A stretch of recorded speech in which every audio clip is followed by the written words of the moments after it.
सभा में समुपस्थित अपने आर्य समाज के पदाधिकारीगण, आदरणीय आर्य बंधुगण, सम्माननीय वंदनीय मातृशक्ति, अभी हम अपने स्नेहमय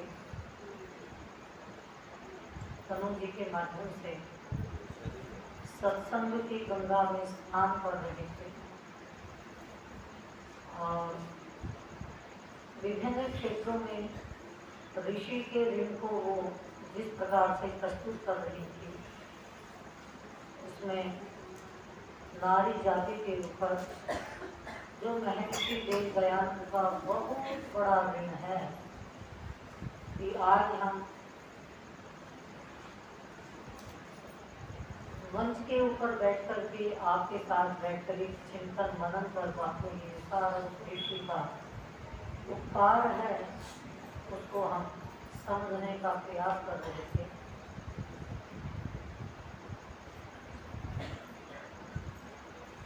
आदरणीय बंधुगण, अभी मैंने आपके सामने एक मंत्र का पाठ किया है। उसमें परम पिता का जो एक आदेश है, जो संदेश है, जो एक समझ हमें अपनी बनानी चाहिए, उस पर थोड़ा सा विचार करें। मैं थोड़ा आपसे जानना चाहूँगी, हम कौन हैं? कोई बताएगा हम कौन हैं?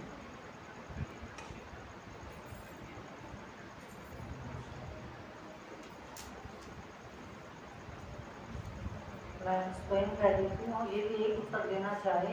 प्राणी जगत में हम किस शरीर को धारण कर रहे हैं? मनुष्य शरीर को धारण कर रहे हैं। किंतु क्या हम वास्तव में मनुष्यता का पालन कर पा रहे हैं? क्या वास्तव में मनुष्य हैं? यदि हम केवल मनुष्य का शरीर धारण करने से मनुष्य हैं, तो परमात्मा ने ये उपदेश क्यों दिया? मनुर्भव, इस मंत्र में कहा मनुष्य बन। तो ऐसा क्यों कहा? ये प्रश्न चिन्ह हमारी मनुष्यता पर लग जाता है, खड़ा हो जाता है कि जब हम मनुष्य हैं शरीर से, तो फिर मनुष्य है तो मनुष्य है, फिर मनुर्भव क्यों कहा? तो कहते मनुष्य शरीर धारण करने से हम मनुष्य नहीं हो जाते, अपितु मनुष्यता के गुणों को हमें धारण करना होता है, तब हम मनुष्य बन पाते हैं। तो इस मंत्र में ऐसी ही कुछ बातें कही हैं कि हम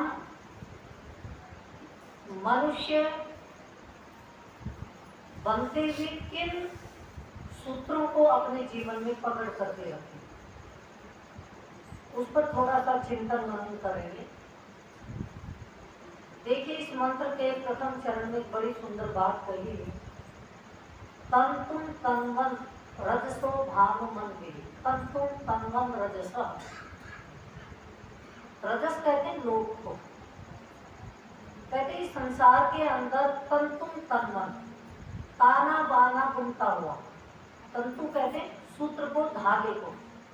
जब वस्त्र बुना जाता है तो एक ताना होता है, वस्त्र को तान दिए, धागे को तान दिया जाता है, और एक होता बाना।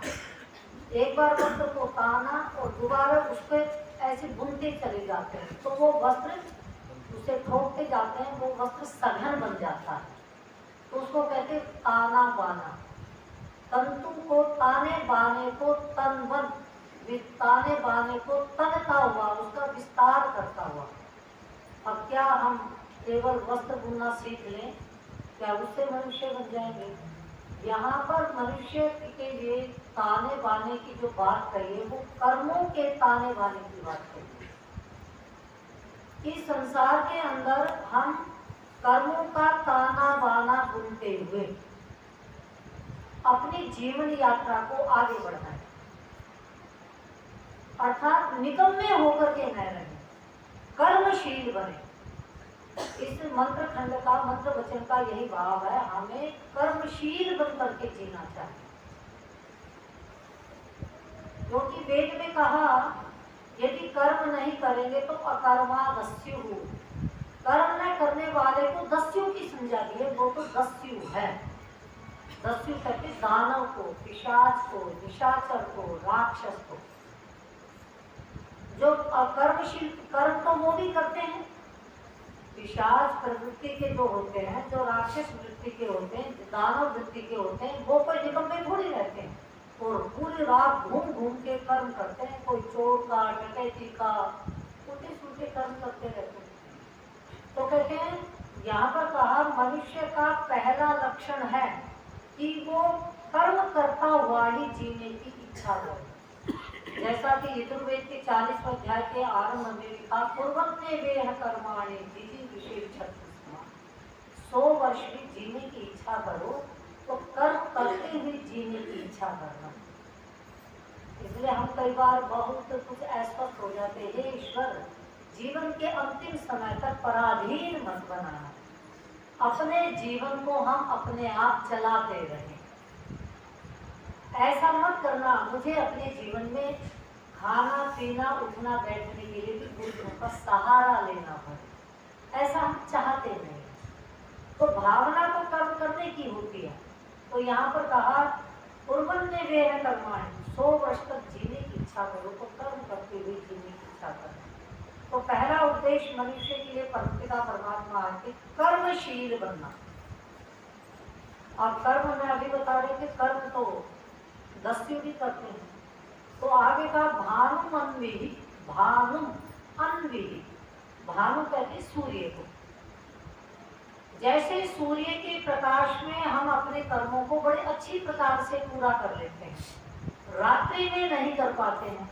रात्रि में विद्युत आदि का प्रबंध करना पड़ता है, किंतु उसके बाद भी हम कितना प्रबंध कर सकते हैं। दिन में हम छत के ऊपर खड़े होकर के दूर तक सूर्य के प्रकाश में देख लेते हैं, मार्ग को पहचान लेते हैं, व्यक्ति को दूर से पहचान लेते हैं।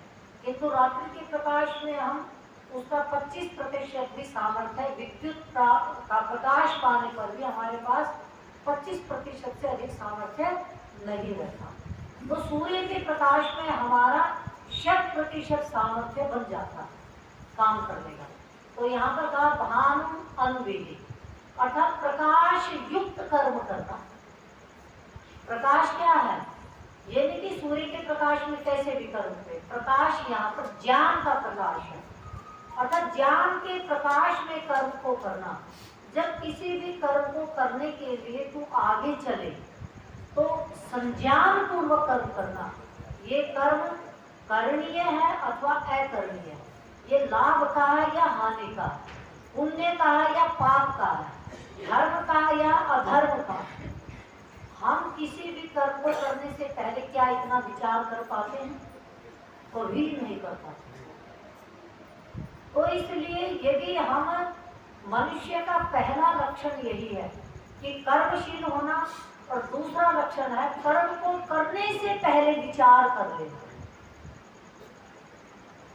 कि मैं किधर जा रहा हूँ, किधर जाना चाहिए। जब तक हम संज्ञान पूर्वक विवेक बनाते हुए कर्म को नहीं करेंगे, हमारे कर्म शुभ नहीं होंगे, अशुभ कर्म भी होंगे, और अशुभ का अशुभ फल मिलेगा, शुभ का शुभ फल मिलेगा।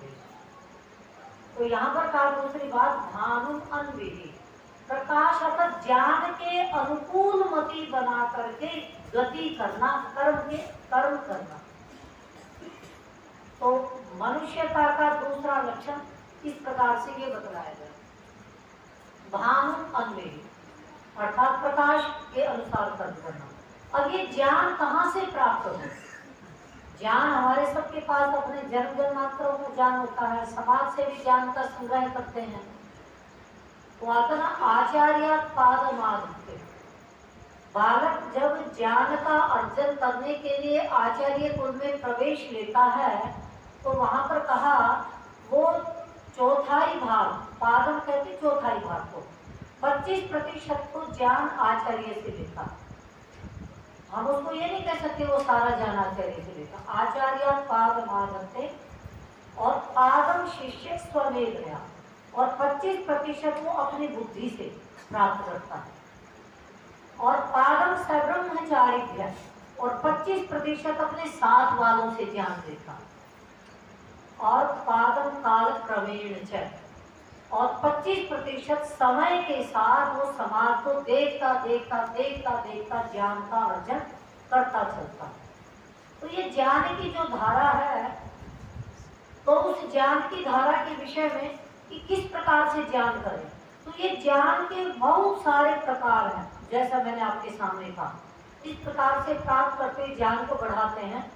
वहां पर वेद के अंदर ज्ञान की बहुत सारी, ज्ञान का हमारा संग्रह करने का क्या प्रकार होना चाहिए मनुष्य के लिए, तो वहां पर एक बात कही, बड़ी अच्छी बात कही कि ज्ञान को किस प्रकार से हमें ग्रहण करना चाहिए। वहां पर कहा सवितु सवे, सवितु माने परमात्मा, इस जगत की उत्पत्ति करने वाले उस परमात्मा की आज्ञा का पालन करते हुए हमें कर्म करने चाहिए। महर्षि दयानंद ने तो यहाँ तक कहा, भक्ति की जब वो बात करते हैं तो वहां पर भक्ति का एक अर्थ वो करते हैं ईश्वर की आज्ञा का पालन करना। भक्ति केवल उपासना नहीं है, ईश्वर के गुण कर्म स्वभाव का चिंतन मात्र नहीं है, अपितु उसकी आज्ञा का पालन करना भी भक्ति है। तो यहाँ पर कहा देवस्य सवितु सवे, उस सविता देव के आज्ञा के अंदर, देवस्य सवितु सवे, उस परमात्मा की आज्ञा के अंदर रहते हुए हमें कर्म कृण्वन्तु मानुषा, मनुष्यों को कर्म करने के। यदि हमें मनुष्यता को अपने अंदर सिद्ध करना है तो परमात्मा देव की आज्ञा में चलते हुए कर्मों को करना चाहिए। परमात्मा की आज्ञा क्या है कि किस प्रकार से ऐसे जब कर्म किए जाते हैं तो उसका परिणाम क्या होता है। दूसरी पंक्ति में बड़ी अच्छी बात कही, तो कहते शन्नो भवन स्वपः औषधि शिवा, कितनी अच्छी बात कही। अपह माने हमारे वो कर्म जो परमात्मा की आज्ञा में हम कर्मों को करते हैं, हमारे वो कर्म कैसे बन जाते हैं, शन्नो भवन्तु, हमारे लिए वो कल्याणकारी बन जाते हैं। और आगे कहा कैसे कल्याणकारी बनते, औषधि शिवा, जैसे औषधियां हमारा कल्याण करती हैं, एक रोगी व्यक्ति को स्वस्थ कर देती हैं, ऐसे परमात्मा की आज्ञा में किए जाते हुए कर्म हमारे लिए कैसे हो जाते हैं, हमारा कल्याण करने वाले बनते हैं। तो इस मंत्र के अंदर मनुष्य को कैसे कर्म करना चाहिए, बिल्कुल एकदम बहुत सरल भाषा में समझा दिया गया। परमात्मा की आज्ञा में कर्मों को करेंगे तो निश्चित रूप से कल्याण करने वाली औषधियों के समान वो कर्म हमारे लिए शांति प्रदान करने वाले होंगे। सुख नहीं कहती मैं, शांति। और आगे इसी तरह से एक मंत्र में बड़ी अच्छी बात कही है कि ऐसे कर्मों को कैसे किया जाता है। अक्रम कर्म कृतः सह मयो भुआ वाचा, अर्थात जो देवता लोग होते हैं, कर्म कृतः कर्म करने वाले कर्मशील मनुष्य है, वो कर्म अक्रम, उन्होंने कर्मों को किया। कैसे किया, सह वाचा मयो भुआ, मय भुआ, मय कहते सुख को, सुख देने वाली वेद वाणी के साथ उन्होंने कर्मों को किया, और उसका परिणाम उनके जीवन में क्या आया, देवेभ्य कर्म कृत्वा, दिव्य गुणों को प्राप्त कर लिया, और अस्तम प्रेत सचा हुआ है, और एक संगति कर्म के साथ उन्होंने अपने लक्ष्य को साध लिया। तो इन दोनों वेद मंत्रों के माध्यम से ये बात स्पष्ट होती है कि हम मनुष्य शरीर को प्राप्त करके उस परमात्मा की आज्ञा में चलें, और परमात्मा के द्वारा प्रदत्त जो सुखदायिनी वेद वाणी है, उस वेद वाणी का स्वाध्याय करते हुए शुभ अशुभ कर्मों की पहचान करके तब हम जीवन के अंदर यदि कर्म करते हैं तो निश्चित रूप से हम मनुष्य कहला सकते हैं। महर्षि यास्क ने इसी बात को बड़ी अच्छी प्रकार से कहा कि मनुष्य कौन है, मनुष्य कस्मात् मत्वा कर्माणि सिद्ध्यन्ति, जो सोच विचार करके कर्मों को करते हैं। आज आप देखेंगे हम किसी भी कर्म को बिल्कुल सोच विचार करके नहीं करते, बस समाज वो क्या कहेगा ये देख करके कर्म करते हैं। तो ये जो एक बिना विचारे हम कर्म करके चले जा रहे हैं, तो ये अंधे कूप में जाने वाली बात है, परिणाम को नहीं देखते। हमारे शास्त्रों में कहा उसी कर्म को करो उस समय में, भले ही वो कर्म आपको दुख देने वाला हो, कष्ट देने वाला हो, किंतु जिसका परिणाम बाद में अच्छा, ऐसे कर्म करने चाहिए। विद्यार्थी जीवन में जब बालक आचार्य के कुल में जाता है, गुरुकुल में जाता है, तो उसको वहां पर तप करना पड़ता है और उस तप को करने में उसका मन नहीं लगता, कष्ट होता है उसको, किंतु उसका परिणाम तो बहुत अच्छा निकलता है। तो इसलिए वो जो कष्ट है, कष्ट उठा करके जो वो तप करता है, उस तप वो उस समय दुख है, वो कर्म दुख लगते हैं उसको। प्रातः काल ब्राह्मण मुहूर्त में उठना उसको दुख लगता है, संध्योपासना में करना उसको दुख लगता है, समय पर व्यायाम प्राणायाम करना उसके लिए दुखदायी बन जाता है। वो उन सारे दिनचर्या को बंधन के रूप में स्वीकार करता है, किंतु उसका परिणाम क्या होता है बाद में? दिव्यता। कैसी दिव्यता? ऐसा दिव्य बन जाता है। इसलिए आप देखेंगे आचार्य कुल के अंदर जब माता पिता अपने बालक को लेकर के जाते हैं, तो वो कहते हैं कि आचार्य को आधत्त पितरो गर्भम कुमार, हे आचार्य प्रवर मेरे इस बालक को अपने गर्भ में रख लीजिए। तो आचार्य पूछता क्यों रखूं मैं इसको अपने गर्भ में? वो कहता यथे है पुरुषो असर, जिससे ये मनुष्य बन जाए। तब आचार्य कहता मनुष्य तो पैदा ही हुआ है, फिर कैसा मनुष्य बनाने के लिए तुम मेरे पास इसको लेकर के आए? तो कहता है कि मातृमान पितृमान आचार्यवान पुरुषो वेद, ये मनुष्य केवल आकृति से है, अपितु ये मनुष्य तो तब बनेगा जब प्रशंसनीय माँ मिली, प्रशस्त पिता मिला और अब प्रशस्त आचार्य मिल जाएगा, तब जाकर के ये मनुष्य बनेगा। अभी ये आकृति मात्र से मनुष्य है, तो ये मानव बनाने के लिए उसको शिक्षा प्रदान की जाती है, यथे है पुरुषो असर। और जब वहां पर तप की भक्ति में आचार्य तपसा विपरते, उससे तप के साथ उसका पालन पोषण अपने कुल में करता है, उसका परिणाम क्या होता है? तप की भक्ति में जब सोने को तपाया जाता है तो वो कुंदन बन जाता है, चमक बन जाती है उसके जीवन में। तो फिर आचार्य कहता है कि वो बालक उस तप की भक्ति में तप करके ऐसा बन जाता है कि तम जातम दृष्टुम अभिसंयन्ति देवाः, उसको देखने के लिए देवता भी धरती पर आते। तम जातम, उस आचार्य के कुल में उत्पन्न हुए उस बालक को देवा देवता भी देखने के लिए आते। ऐसा वो कमनीय बन जाता है, रमणीय बन जाता है। तो ये मानव का निर्माण एक सामान्य चीज नहीं है, ये दुनिया का सबसे कठिनतम कार्य है मानव का निर्माण। इससे बड़ा कठिन कार्य कुछ नहीं है। आप विज्ञान की प्रयोगशाला में प्रयोग करते हैं, वहां पर जो भी प्रयोग किए जाते हैं भौतिक पदार्थों में, जब वो वैज्ञानिक जितना आज उसने प्रयोग किया, अगले दिन जब वो उस प्रयोगशाला में दोबारा पहुंचता है, वो प्रयोग न घटता है न बढ़ता है, जितना उसने करके रखा था वो उसको उतना ही मिलेगा, ये सुनिश्चित है। एक बालक का निर्माण करके जब आचार्य रात्रि को उसको सुला देता है और जब प्रातः काल दोबारा से उसको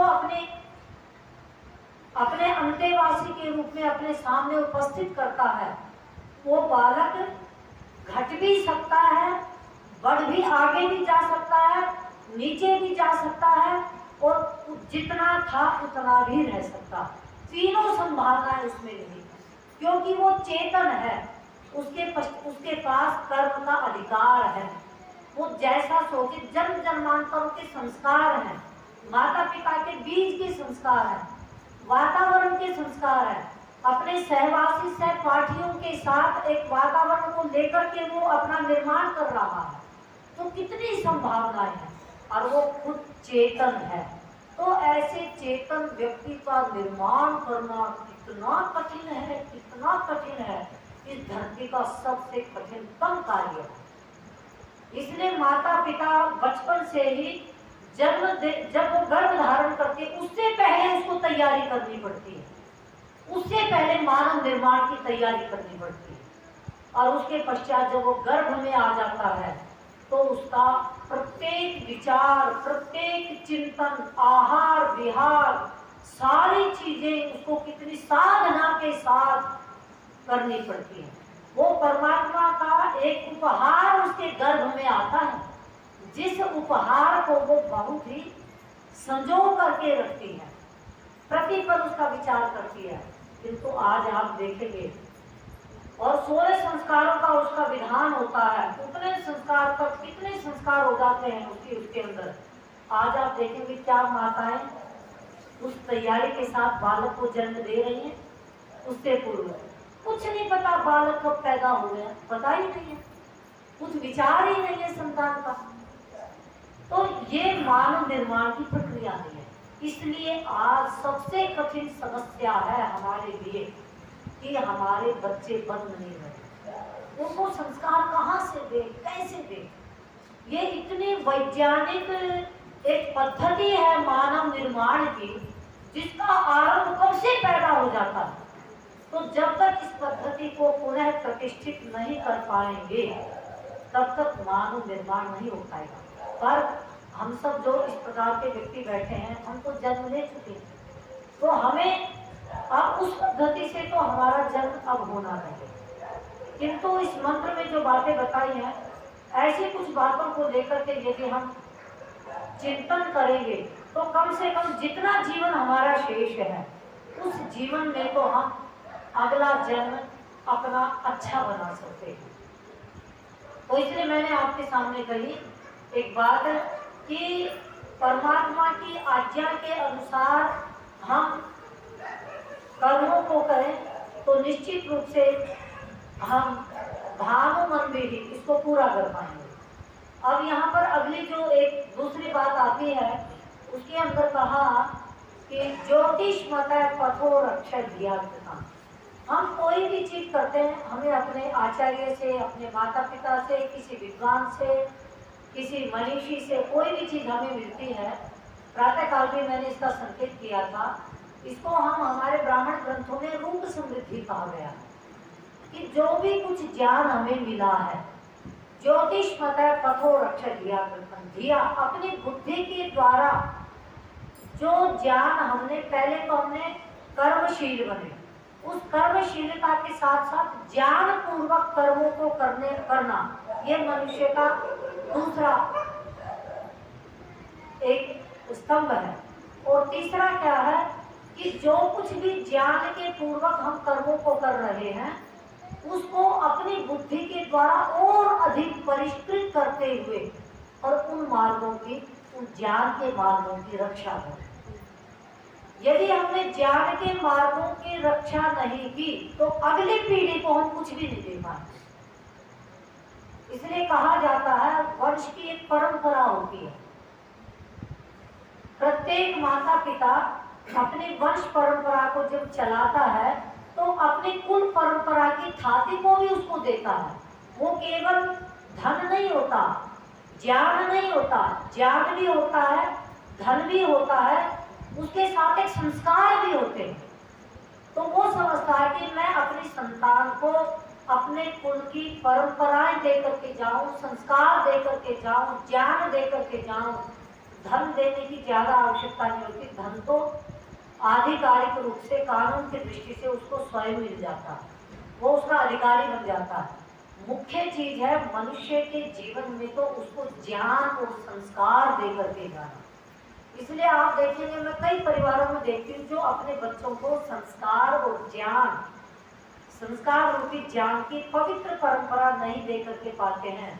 मैंने ऐसे लोगों को अपने जीवन में देखा जो ये कहते हैं कि मेरा गृहस्थ धर्म सफल नहीं हुआ। जिनके पुत्रों को मैंने माला माल देखा, कोई अभाव नहीं देखा, उन व्यक्तियों को मैंने जीवन के अंतिम अवस्था में ये कहते सुना है, मेरा गृहस्थ व्यर्थ है।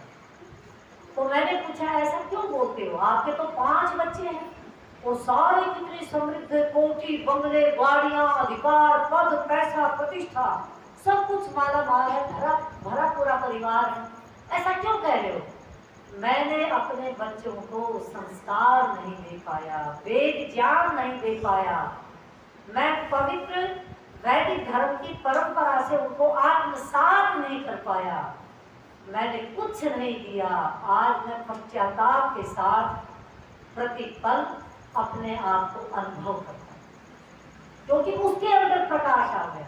तो इसका मतलब यह है कि अपने संतानों को, अपने बच्चों को यदि संस्कार रूपी समृद्धि हम दे करके जाते हैं, तो ये सबसे बड़ा हमारा मतलब गृहस्थ का सबसे बड़ा ये कर्तव्य हो जाता है।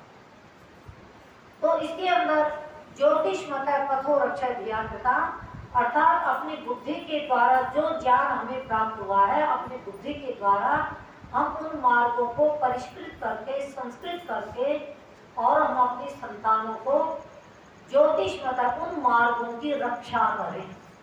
यदि उन मार्गों की हमने रक्षा नहीं की, सृष्टि के आरंभ से आज तक ज्ञान की अविरल धारा यदि हमें प्राप्त हुई है, वो कैसे हुई है? उन मार्गों की रक्षा की।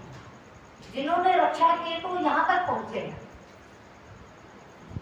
क्योंकि मैं कई बार एक बात कहा करती हूँ, 3 ऋण है हमारे ऊपर, पितृ ऋण, देव ऋण और ऋषि ऋण। इस ऋषि ऋण के उतारने के लिए हमारा कितना विचार होता है, ज्ञान की धारा को अगली पीढ़ी को देते जाएं, वो अगली पीढ़ी को दे, वो अगली पीढ़ी को दे, ज्ञान और संस्कारों की धारा को।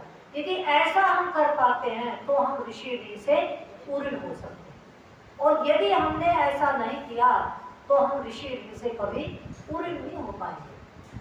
मानव जीवन को पाकर के भी यदि हम ऋणों से मुक्त नहीं हो पाते हैं, तो फिर हमारा मानव जीवन अनुत्तीर्ण के रूप में चला जाता है। सृष्टि के आरंभ से जो ज्ञान की अविरल धारा हमें मिली है, वो इसी प्रकार से तो मिली है। ऋषि ऋण चुकाते गए और ज्ञान की धारा प्रवाहित होती चली गई। तो यहाँ पर इसलिए इस मंत्र में कहा, यदि हम कर्मशील हैं, और कर्मशील होने के साथ दूसरी बात, हमारे जीवन के अंदर उस परमात्मा देव की आज्ञा में वेद ज्ञान के अनुसार कर्मों को करते हुए आगे बढ़ते हैं, तो तीसरी चीज है, ऐसे ज्ञान के मार्गों की हम रक्षा भी करें। यदि ज्ञान की रक्षा नहीं की तो आगे अज्ञान का जो दुष्परिणाम आएगा, आज समाज में आप देख रहे हो उसका कितना खतरनाक स्थिति बन जाती है। किसी भी समाज में, किसी भी राष्ट्र में 3 चीजें अभिशाप होती हैं, एक अज्ञान, एक अन्याय और एक अभाव, और एक चौथी चीज स्वार्थ। ये 4 चीजें किसी भी समाज के लिए अभिशाप होती है। अज्ञान, ब्राह्मण अज्ञान को नष्ट करके ज्ञान का प्रकाश करे। दूसरी है अन्याय, क्षत्रिय का कर्तव्य अन्याय को न होने दे अपने समाज में, अपने राष्ट्र में। अन्याय को नष्ट करके न्याय का प्रसार करे, जिससे सबको सुख मिले।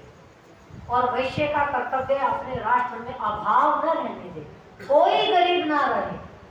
जो भी समृद्धि उत्पन्न की जाए उसका अच्छी